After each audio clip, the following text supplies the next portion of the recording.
Welcome back. In the previous lecture, we talked about the structure of report, and while discussing the structure, we discussed the first part of the report structure, that is prefatory material or front matter. Having understood the front matter, it is time now we understood the main parts of the report. When you start the building, you lay the foundation and then you start making it brick by brick. So, when the foundation is over, we want to see how the wall comes up. So, the discussion of the report is actually the mirror of the report. Now, what are the elements of discussion and what should be the part of discussion? As we said earlier, that the main elements of the report are introduction, then discussion, then conclusions and recommendations, meaning thereby that the main body of the report has got 4 parts, and the first part is introduction.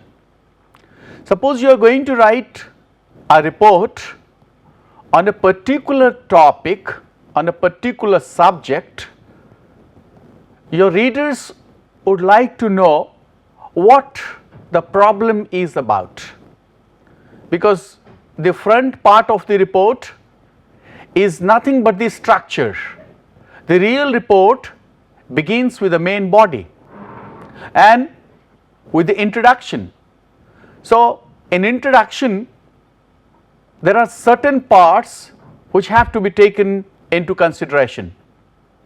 Every problem, before the problem is to be analyzed, the reader is actually interested to know what is the background of the problem, what is actually going to happen, and then if something is going to happen, how it is going to happen. Because while discussing the data collection, we talked about, and then the data has to be analyzed, and that will be done in the discussion part.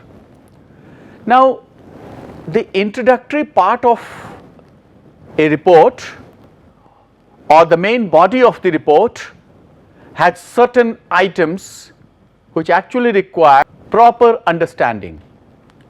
First is a historical background.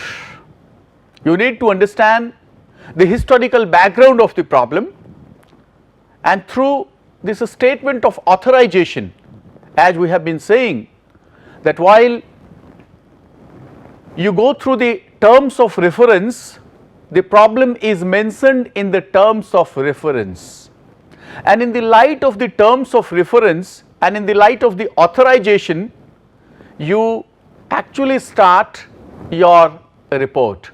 So, first you are going to provide your readers with the background of the matter. Suppose you are going to talk about pollution, air pollution. Suppose you are going to talk about a particular organization where you are going to talk about the absenteeism, or in a particular organization you are going to talk about the use of technology and all. Naturally you need to provide, because no reports can be written unless and until there is a problem, because every report, say for that matter a technical report, is a solution to a problem or will provide a solution to a problem. So, while you provide the background, in the background itself you are going to talk about not only about the organization but also about the problem. Suppose somebody is going to write a report on unemployment problem in such and such sector, So, he will have to provide the brief introduction about that sector, say in technology sector, or say in some other sector, in automobile industry, whatsoever. So, you will provide a background of the matter, and then the hypothesis, I mean the concept, the problem, why this, how this problem occurred, and now what actually needs to be done. All these have been provided to you in the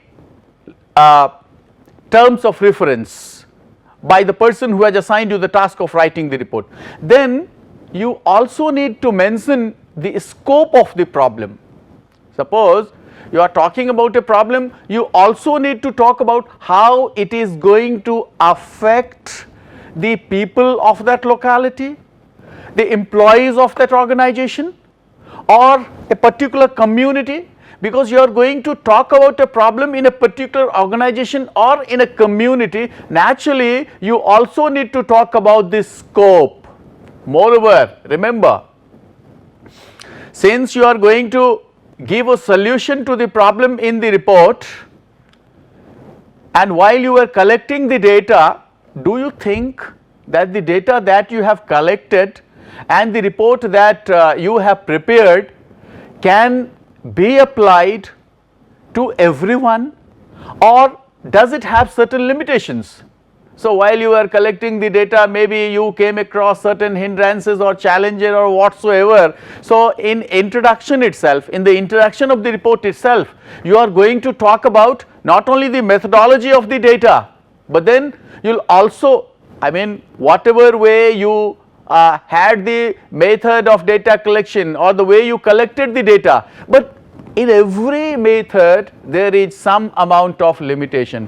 Like that, in every solution there may be some amount of limitation. So, you will also talk about the limitations of the report, because maybe the findings that you have made cannot be applicable to all. So, hence you need to mention the limitations. Then comes the sources and the methods of data collection. You remember, while we were discussing the methods of data collection, we had talked about observation as one of the method, then we also talked about the telephonic interview, we also talked about personal interview, and then the questionnaire. But what is of main significance is that not every method of data collection is one way which suits every audience or every problem, because you cannot say that this is the final solution, maybe because of certain limitations, or had there been no limitations the report could have been somehow different. Hence you not only mention the sources by which and through which you collected the data and the method you applied for the data collection. Then when you write the report, you will find that you will come across certain technical terms, and when the report is complete, and if you are going to revise it and read it, you will find that certain technical terms may be difficult for people who do not belong to that particular area or field for which you have written the report.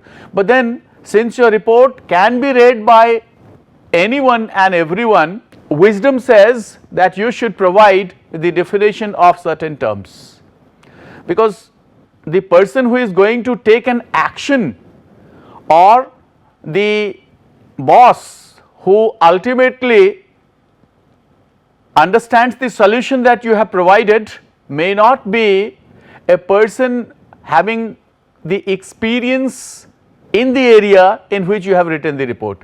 So, if some amount of explanation is provided through definition of certain terms, perhaps it will become easier, the task of reading the report will become easier. And then finally the report preview. So, if you keep into consideration all these elements, in certain reports people also mention, even in the introduction, the division of the report is divided into these sections. The first section talks about this, the second talks about this and this. So, when introduction formulates the first part of your main body of the report, next to the introduction what is of utmost importance is discussion.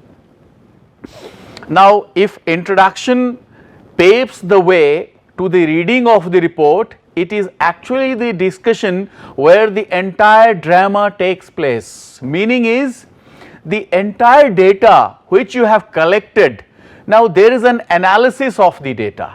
That is why when you make an analysis, and if it is a technical report, you will find the data collected by you requires proper analysis, because unless and until you analyze it, you interpret it, people will not understand, because it is your interpretation and your analysis which will help you in a very sequential manner, in a very logical manner, reach the conclusion of your report. So, it is here in the discussion part, but remember, as I had said earlier, that your report begins with, and you have to number the items of the report. So, your introduction will be number 1, and from discussion it will be, you can put to discussion, and in discussion there will be further divisions, every item, you know, because there will be several sections in the discussion itself. So, you will divide them and you will follow the decimal numbering. Here you have the liberty to analyze your data. The data has been gathered and presented, but a proper analysis of the data, you actually want to make your readers understand the real problem, and then why this problem came up, what do the data say about this, how you can also show through your data by interpreting and evaluating how a particular trend emerges. All these are very important. So, you are going to provide a proper analysis and in a very clear manner. You know, why when I say clear manner, I am also aware of the language that you will use. Of course, we will talk about language use in a separate section, and then in the discussion itself you will be talking about the findings, the research problem, their relations with the sort of discussion which you are making, and when you are analyzing the data, you are actually, because it is a sort of interpretation and it is a sort of analysis which is actually paving you to reach the conclusion, because your conclusion, the conclusion of your report will totally be based on the analysis that you have made. Say for example, you are talking about the problem of absenteeism in an organization or in an institute. Imagine there may be several regions, but unless and until you have the data, you cannot analyze that. People may very casually say that since they are not sincere, they become absent, but then when you analyze it and when the data with you are available, you may understand that some people may have a personal problem. Then you may also understand that some people actually do not like the unit in which they are working. Again, you may also find that some people do not go well with their bosses because of the sort of communication pattern in his unit or her unit. Again, there may be variety of reasons, but all these reasons you will only be able to understand when you will have the data and you have a chance to interpret them. So, once you have interpreted the data and analyzed that, you are nearing a sort of inference or you are nearing a sort of conclusion. So, you have to state the findings and describe. So, when you are describing, you may also feel at times that they can be done in a tabular manner. Actually, they can also be done through the use of illustration. For example, suppose you are working on a data of 10 years. So, in order to show the comparative trend, in order to show a comparative analysis through graphs, through charts, or through some other drawings, you can show that. And moreover, it is beneficial for those people who actually run short of time. They will simply look at the graph and the chart and they will try to understand, because you know visuals work more than the verbals, and that is why it is important. But remember, when you are putting those visuals, they should actually be in line or in sync with the discussion that you are making.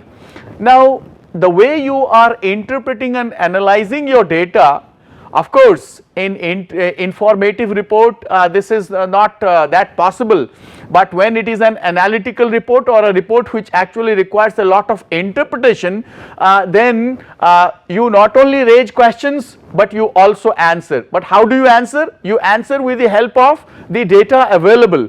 So you answer the problem statements, and finally by making a lot of interpretation and analysis, you are actually trying to bring the discussion to a close.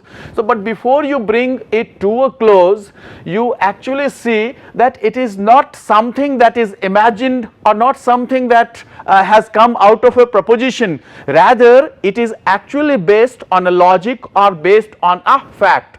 Otherwise your conclusion may appear to be lopsided, and it will simply show that you have not done any interpretation or any finding, rather you have simply concluded.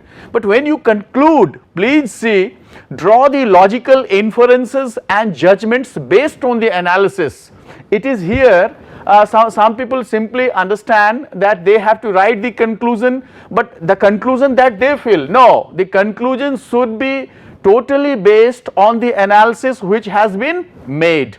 No new information should be there in the conclusion. The conclusion actually should provide what you have gathered from the data after a lot of your interpretation, evaluation, reasoning and whatsoever.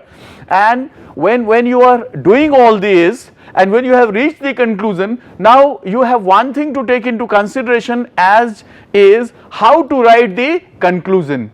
You see, if your report is say of 30 pages, but conclusion that you are going to write is, conclusion should be very brief. Maybe it is of 1 page, maybe conclusion is of 2 pages, but it has been seen that since people are running short of time, they have so many commitments, many BG professionals have often said that they simply want to see the conclusions, and they also want to see the illustrations which are there in the report. So when you are going to conclude, you can also prefer to write the conclusion in a very succinct manner, but then let all these conclusions be marked. Maybe it is not possible to provide the conclusion in a paragraph, the conclusions can be numbered also, but when you are giving the conclusion, see to it that your conclusion is totally based on the analysis which has been made. Now again, one thing that you can ask, after you have provided the conclusion, is it actually required that you should provide the recommendation? Now once again go back to the definition of the report, where we said that it is a formal statement. It is actually a formal piece of writing where an analysis of data is done to come to the conclusion. But in order to write the recommendation, you cannot give the recommendation on your own. Unless and until you have been asked to give the recommendation, it is better not to give the recommendation. But even if you feel, or even if you are asked to give the recommendation, there are 3 ways you can write the recommendation. I mean tentative. Tentative is that based on this conclusion, you are providing a recommendation which may appear to be feasible. Sometimes there are people who give the recommendations which are not feasible. So do not go to recommend such action which cannot be completed. Some people give the recommendation where they say that this can be the only solution. While writing the recommendation, of course there is no personality should not come in and between, both in the conclusion as well as in the recommendation. You are recommending an action based on what has happened in that report. So it provides a solution, it provides a sort of conciliation to the recommendation. But there are some people who actually give the recommendation which appears to be very aggressive.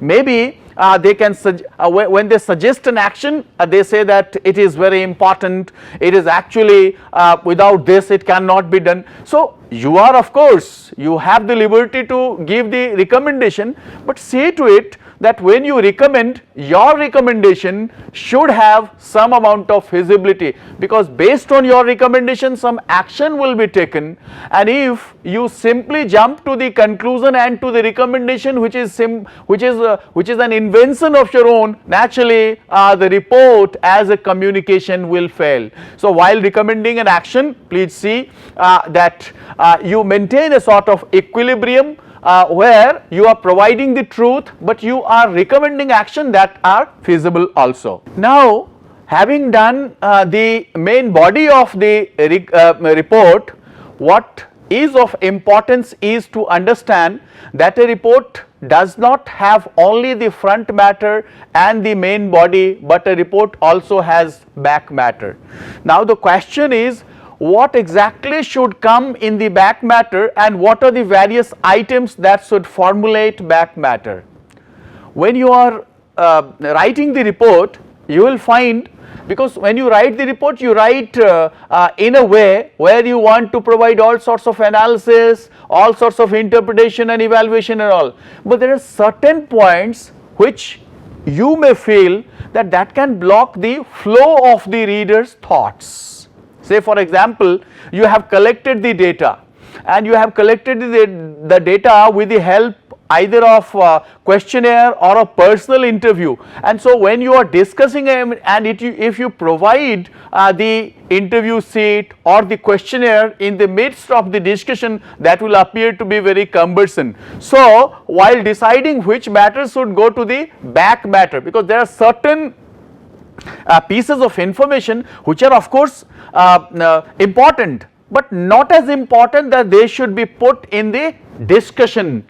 They actually can be put because they are the supporting materials. So these supporting materials you can put towards the back, and for that if you feel that there are lots of pieces of information which actually a reader would like to know and understand how they support and how they justify, you can put them in several sections, and every section has to be named. For that you need some sort of appendixes.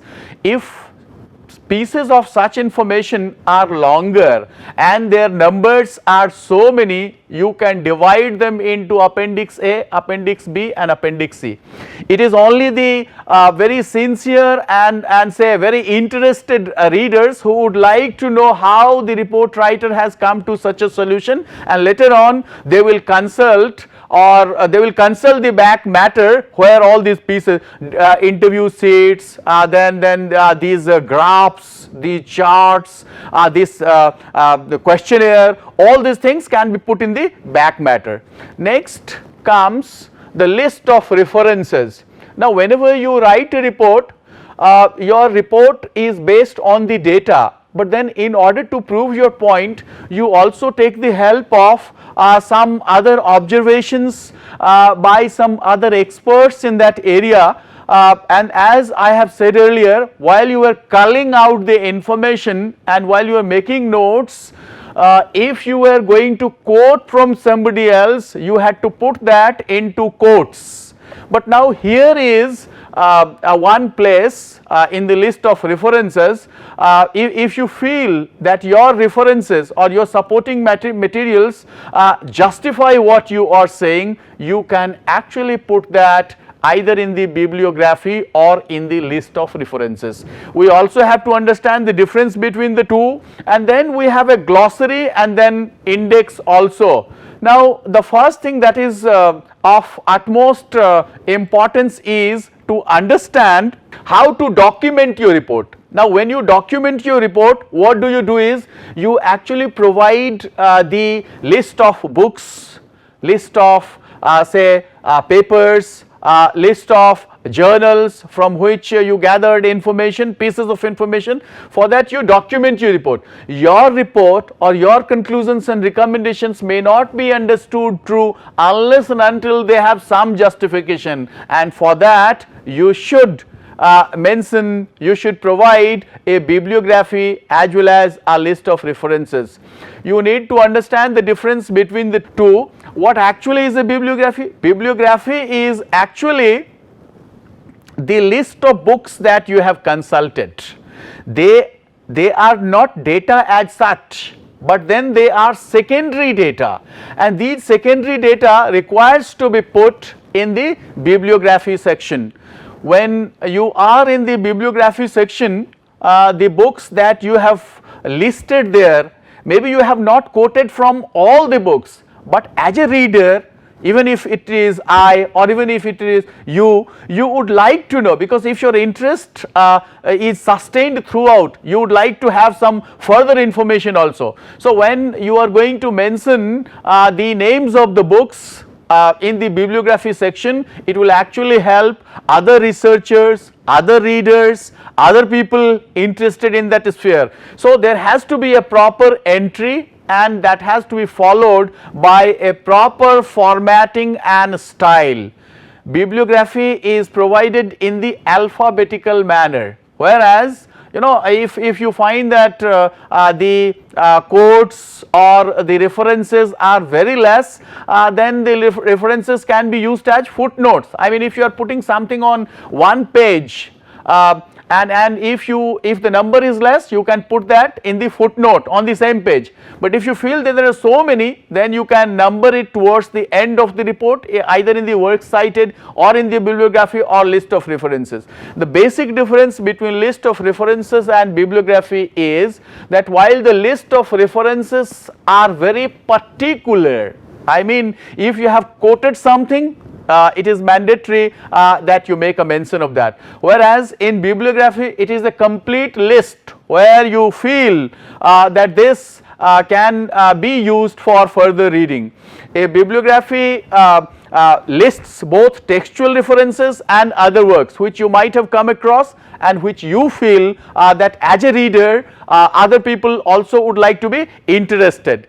Though the list is comprehensive, maybe that you have not mentioned all of them or quoted from all of them, but as readers they would of course be interested in going through that. A list of references, as I said earlier, are only those which you have cited in the text of your study or in the text of your report. But then while doing so, there are several ways, much depends upon which style you are going to follow. There are several citation styles, especially in science people follow the APA style, whereas in social sciences they follow the MLA documentation style. But then you ought to understand the order of making the entries in the bibliography as well as in the list of references. So the first is the author's name, but when you provide the author's name, if you write it in the footnotes, it is the complete one, whereas if you write it in the bibliography, it starts with the surname. If the name of the author is Henry Williams, so the Williams will come first, comma, and then will come Henry. Moreover, if you are following it in the APA style, the year comes just after the name of the author, whereas in MLA the year is mentioned towards the end, and then the name of the editor or name of the book, and then the name of the series, name of the place of publication, then year of publication, and then the page numbers. And then there can be several types. Suppose sometimes you quote from one book which is by one author, whereas on another occasion you quote from a book which is by two authors, sometimes from a book which is by three authors, sometimes it is by a corporate author, sometimes it is through an email entry, sometimes it is a newspaper article, sometimes it is say an essay in a book, sometimes it is from an edited book, sometimes it is from some research, sometimes it is from an abstract. So there are different sorts of information that you cull from and that you are going to cite it from. Let us see an example of how we can write a bibliography. Depending upon, as I said, depending upon the style that you are following. Suppose you are following the MLA style sheet, then you have to follow like this. For example, if we are talking about something that you have cited from MLA Handbook for Writers of Research Papers, see that the name of the author is Joseph Givaldi. So the first name is Joseph, but it will begin with the surname and then will come the Joseph, and then the name of the book will be in italics, then the edition, and then the place. Suppose it is from the New York, we will write New York, and then the name of the press, if it is Prentice Hall or OUP, and then the year. But in terms of APA, this 2004 will come just after Givaldi, Joseph, like that.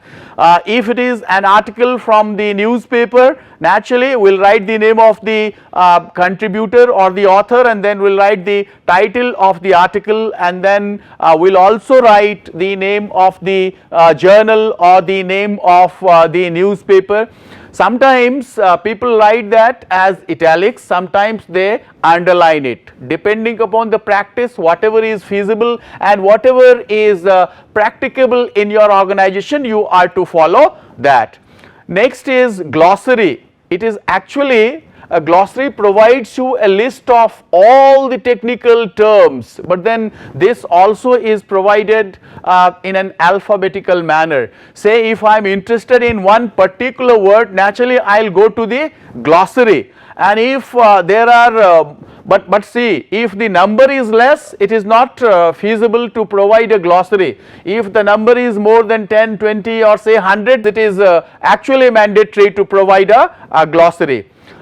In case of glossary, there is another thing that also can be added to a report. This is index. In index, extremely long reports only can have index. Suppose you want to go to a particular part. So in index you will find index is also arranged in an alphabetical manner, but it is given as a main topic and then a subtopic. Now once you come to know all these structural elements of the report, you are in a proper frame of mind to get ready to write the report. But remember, having a lot of information and also knowing about the structural part of report, what is of utmost importance also to know about the sort of language you will apply or you will use while you are going to draft a report. Dear friends, as writers of report, you need to be extra careful and vigilant, because your report is the representation not only of you as an individual but also as a member of your organization, because the entire reputation of your organization also depends on the sort of reports that are being drafted or written by the professionals of that organization. So care has to be taken while drafting the report, but it is not only the information alone, rather how this information is going to be supplied or going to be provided in by making subtle use of language so that everyone can understand what the report is about, and everyone can be helped in knowing the solution to a problem. I am quite hopeful that by understanding both the strategies and the structure of the report, you are now in a proper frame of mind to start thinking of a report. But before thinking of writing the report, let us also try to understand what sort of language can we use. We shall be talking about the report language in the next lecture. Till then, thank you very much. Have a nice day.